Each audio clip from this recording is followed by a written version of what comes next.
What is popular culture?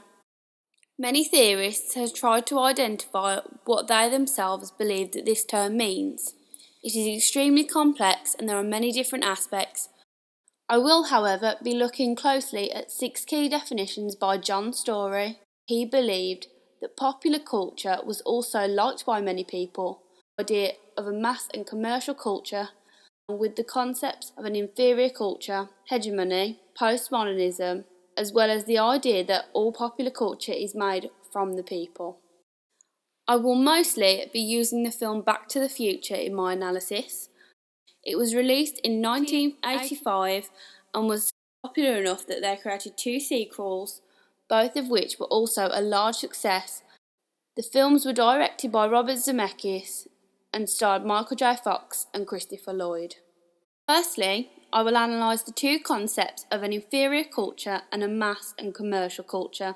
This film is obviously a part of mass culture, partly because of commercialisation through the use of cross-media platforms. An example of this from within the film would be the song The Power of Love by Huey Lewis and the News. Also, a large contributor to a mass culture within this film involves the use of product placement within popular culture itself. Products that were shown in the first film include Pepsi, Converse, Kellogg's, Toyota and Texaco. This was continued into the second film, showing the branding of Nike, Nintendo and Mattel. This was purposely decided by Universal Studios, whom received payment because of this.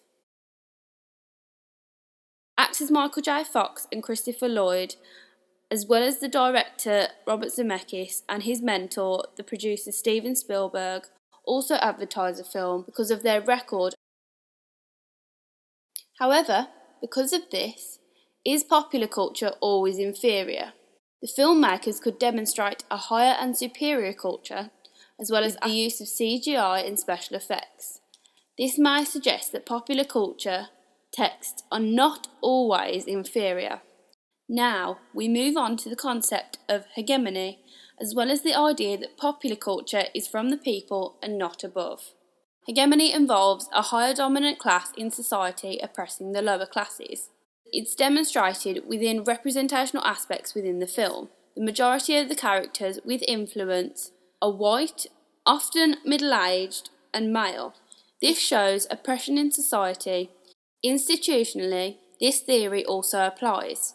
Universal Studios are owned by NBC Universal and they own several other media companies.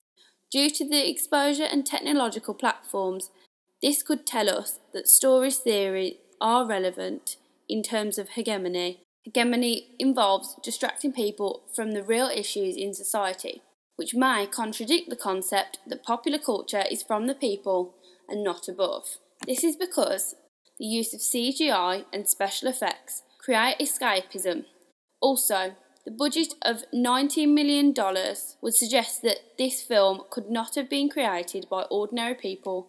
We could, however, also consider that because ordinary people interpret, challenge and reproduce media texts, that therefore, in a way, they are from the people.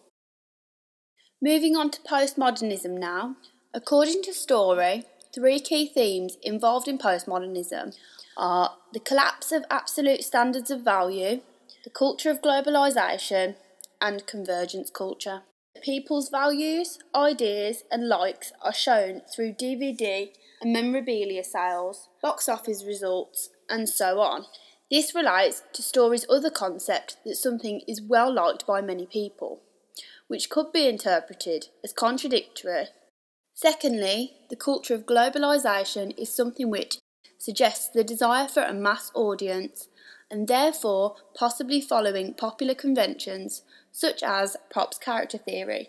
However, this then re-emerges in society as pop art, figurines, sequels, quotes, and in this particular example, a theme park ride. If something is well liked by many people, it spreads globally. To conclude my opinions, we must first go back to our original question. If we look closely at Story and his definition, in my opinion, it can be very contradictory in terms of some elements. A mass and commercial culture is crucial in terms of advertising and creating a mass audience. It also creates a global audience, which also relates to his theory of postmodernism. Inferior culture applies to the accessibility of the masses. However, an inferior culture, in some cases, is not expressed. Representation is a key element in order to establishing a mass audience. Also, in terms of hegemony, representation and institutionally, this applies to many pop culture texts. However, with the text being challenged, reproduced and interpreted by the people, we can see that part of popular culture is made up of an element of the people. This therefore contradicts one of Story's key theories about postmodernism, that values have collapsed. Thank you for watching this presentation.